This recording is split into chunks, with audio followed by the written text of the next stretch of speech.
Hello नमस्कार दोस्तों, मैं हूं अजय निषाद और हिंदी नाथ यूट्यूब चैनल पर आप सभी का स्वागत है। मैं Uttar Pradesh TGT PGT, Rajasthan TGT PGT, NET JRF और एनबीएस केवीएस इत्यादि भर्तियों के संबंध में प्रत्येक दिन 125 क्वेश्चनों का संकलन लाता हूं। कम समय में इसका विश्लेषण भी करता हूं। आइए शुरू करते हैं। पहला क्वेश्चन, नई कविता में किस भाषा के शब्दों को लिया गया है? हम बता दें, नई कविता प्रयोगवाद के बाद आई है और नई कविता का नाम अज्ञेय जी ने दिया है। सच्चिदानंद हीरानंद वात्स्यायन अज्ञेय, और इसमें आधुनिक हिंदी भाषा के शब्दों का प्रयोग किया गया है। त्रिलोचन का वास्तविक नाम बताना है, तो त्रिलोचन को हम बता दें, इन्हें अवध का किसान कवि भी मुक्तिबोध ने कहा है और इनका वास्तविक नाम वासुदेव सिंह है। अग्निपथ के पार चंदन चांदनी का देश किसकी पंक्ति है? तो यह आधुनिक युग की मीरा कही जाने वाली महादेवी वर्मा की पंक्ति है। विकल्प बी सही है। कविता के लिए खड़ी बोली के पक्ष में आंदोलन की शुरुआत किसने की थी? तो अयोध्या प्रसाद खत्री ने की थी। विकल्प डी सही है। कृपाराम द्वारा रचित नायिका भेद की सबसे पुरानी पुस्तक कौन सी है? तो कृपाराम ने हित तरंगड़ी है। विकल्प ए सही है।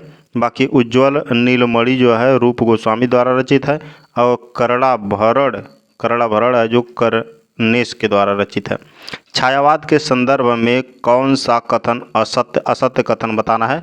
छायावाद काव्य में व्यक्तिगत प्रणय की भावभूति करुणा से लेकर आनंद तक फैली रहती है। सही है। और अभिव्यंजना की दृष्टि से ये वाला गलत है, इसको हम पहले ही कर दे रहे हैं।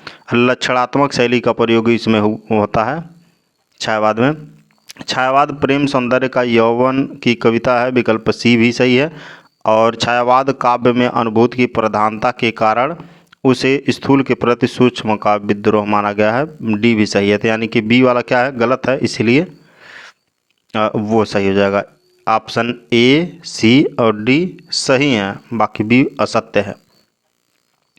यहाँ पे सूची एक का सूची दूसरे के साथ मिलान करना है। बताना है कि प्रिय प्रवास के लेखक कौन है? तो प्रिय प्रवास जो है हरिऔध की रचना है। अयोध्या सिंह उपाध्याय हरिऔध के।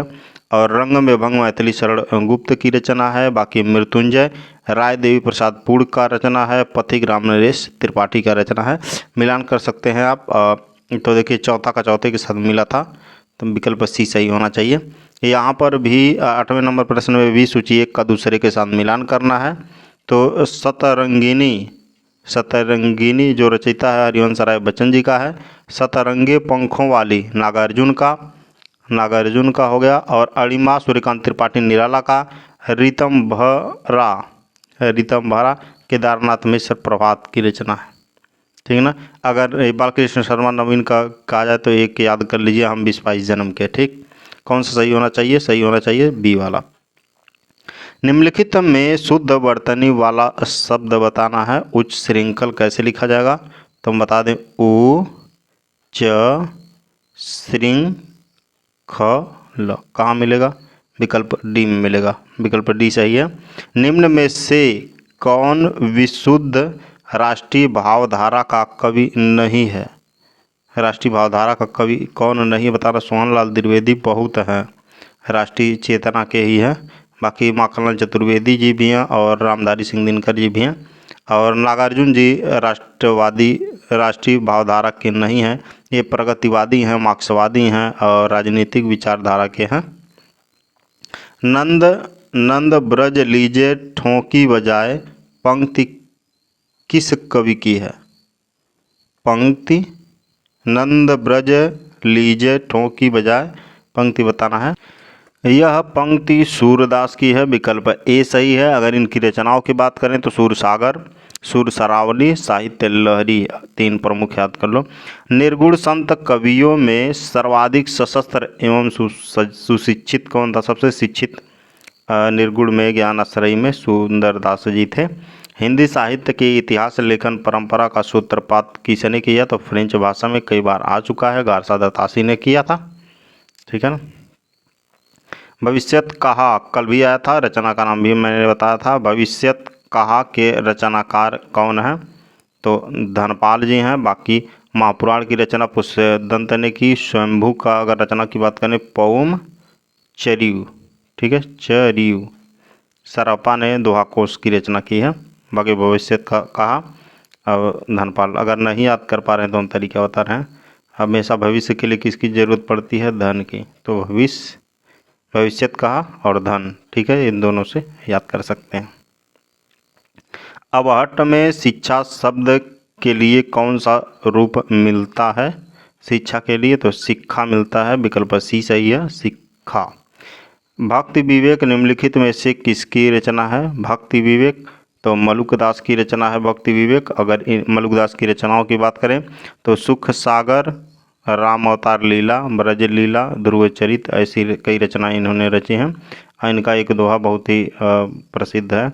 अजगर करे न चाकरी, पंछी करे न काम, दास मलुका कह गए सबके दाता राम। रामचरितमानस का ज्ञान दीपक प्रसंग किस कांड में वर्णित है? ज्ञान दीपक तो यह उत्तर कांड में है, विकल्प ए सही है। रामचरितमानस में कुल 7 कांड हैं, ठीक है। नरोत्तम दास की प्रसिद्ध रचना का क्या नाम है नरोत्तम दास का? तो नरोत्तम दास सुदामा चरित है नरोत्तम दास का। बाकी काव्य कल्प द्रुम सेनापति का रचना है, सेनापति का। हनुमान बाहु तुलसीदास का, भैरवी रामायण भी तुलसीदास का। आज हम हनुमान बाहु खरीदे हैं, गए थे गीता प्रेस गोरखपुर में। आचार्य रामचंद्र शुक्ल का मिलाना है कि मतलब इतिहासकार और नामकरण दिया हुआ। आचार्य रामचंद्र शुक्ल ने किसको क्या कहा? तो देखो यहाँ पे वीरगाथा काल कहा था आदिकाल को आचार्य रामचंद्र शुक्ल ने। हजारी प्रसाद जी ने क्या कहा था? आदिकाल को आदिकाल ही कहा था। राव संस्कृतायन ने सिद्ध सामंत काल कहा था और मिश्र बंधु ने प्रारंभिक काल कहा था, ठीक। मिश्र बंधु 3 भाई थे और मिश्र बंधु विनोद इनकी रचना है। तो मिलाने पे कौन सा सही होना चाहिए? विकल्प बी सही, डी सही होना चाहिए, ठीक। डी वाले का पहले में आएगा। रचना कागज के नाव जिसे वर्ष 2019 में व्यास सम्मान मिला है की रचना निम्नलिखित में से किसकी है? वह रचना किसकी है जिसको व्यास सम्मान मिला है? तो कागज के नाव नासिर शर्मा की रचना है, विकल्प सी सही है। मजदूर मालिक के यहाँ रहता है, उपर्युक्त वाक्य में रेखांकित शब्द क्या है? तो मजदूर मालिक के यहाँ रहता है। हम बता दें जो अव्यय वो चीज़ होते हैं जिन पर न तो वचन, न तो कारक, न तो लिंग का प्रभाव पड़ता है, तो उन्हें अव्यय कहते हैं। जो अव्यय किसी संज्ञा के बाद आकर उस संज्ञा के संबंध वाक्य के दूसरे शब्दों से दिखाता है, यानी यहाँ देखो इसका संबंध इससे दिखाया है, वह संबंध बोधक होता है, विकल्प ए सही है। लौकिक शब्द में प्रत्यय बताना है, इक प्रत्यय है, विकल्प डी सही है। निम्न में से कौन सी एक रचना महाकाव्य नहीं है? बताना है महाकाव्य कौन सा नहीं है? तो कुमार संभव, शिशुपाल वध और किरातार्जुनीयम, ये तीनों जो हैं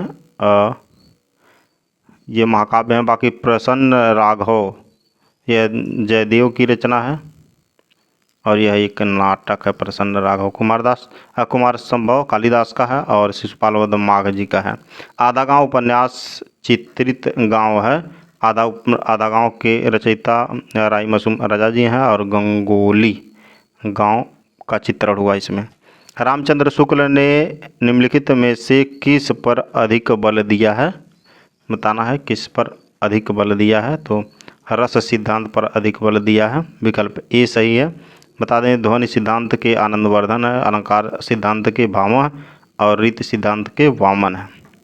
मोरे सिमो ही कुठाओं एवं कछुआ धर्म के लेखक का नाम बताना है। कछुआ धर्म, मोरो सिमो ही कुठाओं, ये दोनों रचनाएं चंद्रधर शर्मा गुलेरी की हैं, विकल्प सी सही है।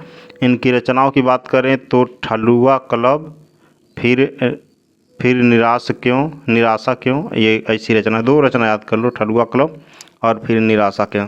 वट पीपल के लेखक कौन है? वट पीपल के लेखक रामधारी सिंह दिनकर जी हैं, विकल्प सी सही है, ठीक है ना। यह एक निबंध है वट पीपल। अगर इनकी और रचनाओं की बात करें 1-2 तो याद कर लो, अर्धनारीश्वर, साहित्यमुखी, ठीक। वट पीपल तो ही है।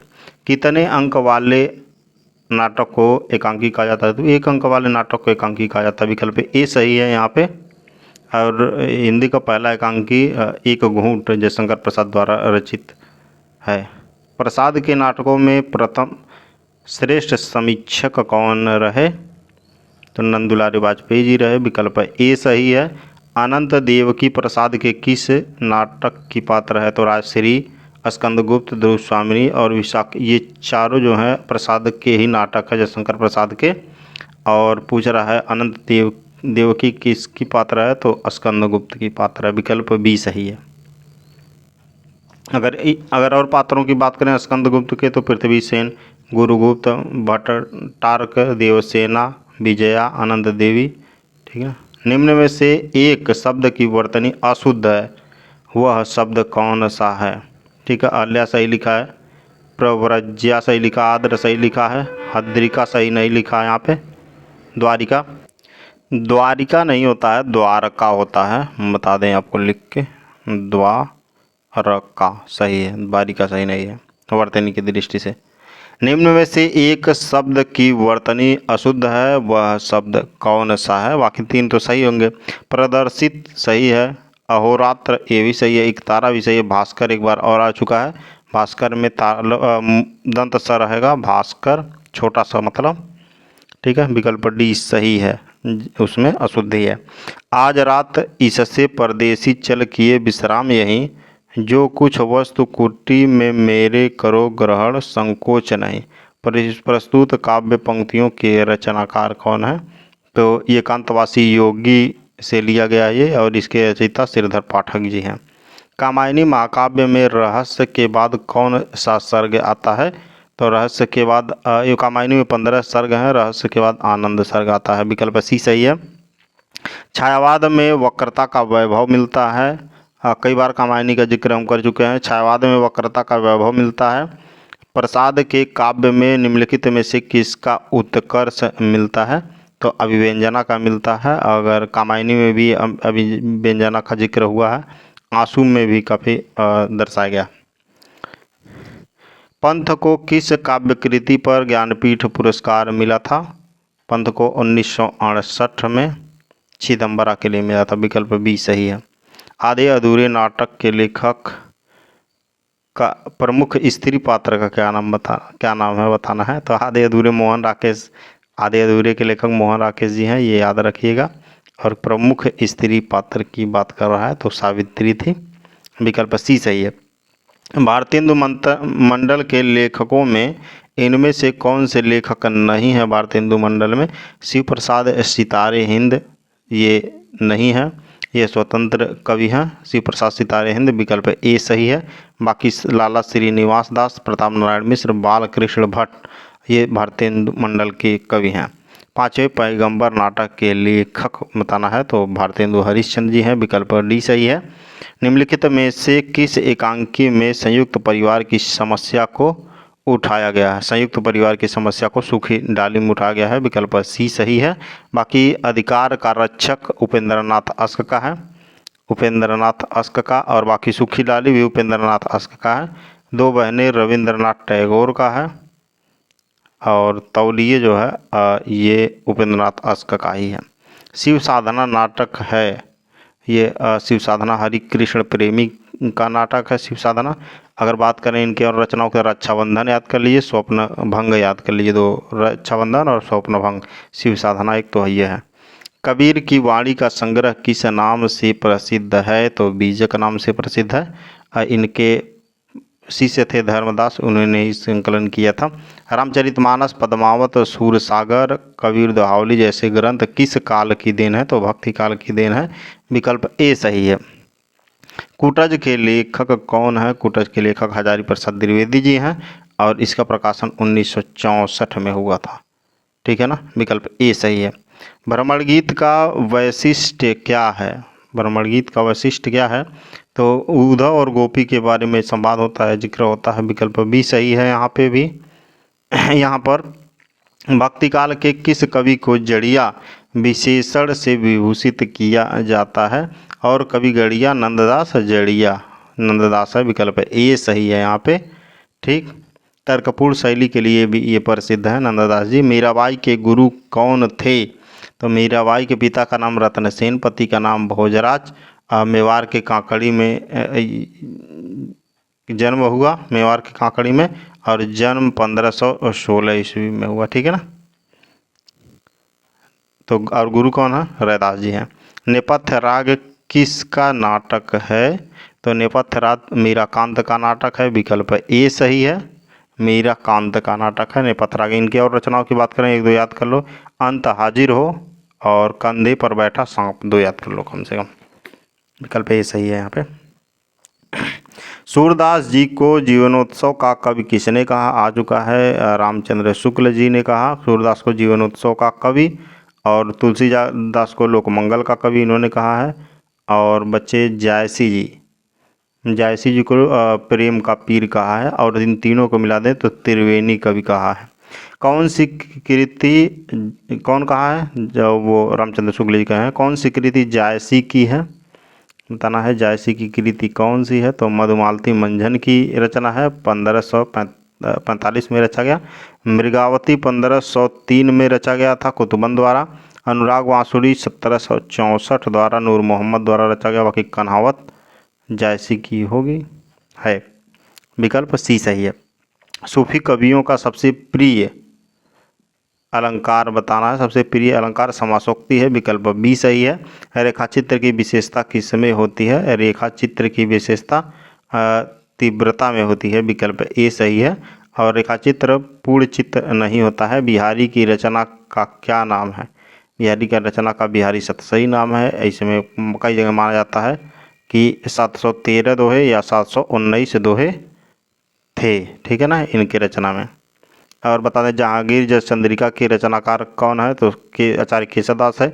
इनके और रचनाओं की बात करें, रामचंद्रिका, कवि प्रिया, रसिक प्रिया, वीर सिंह, देवचरित इत्यादि हैं।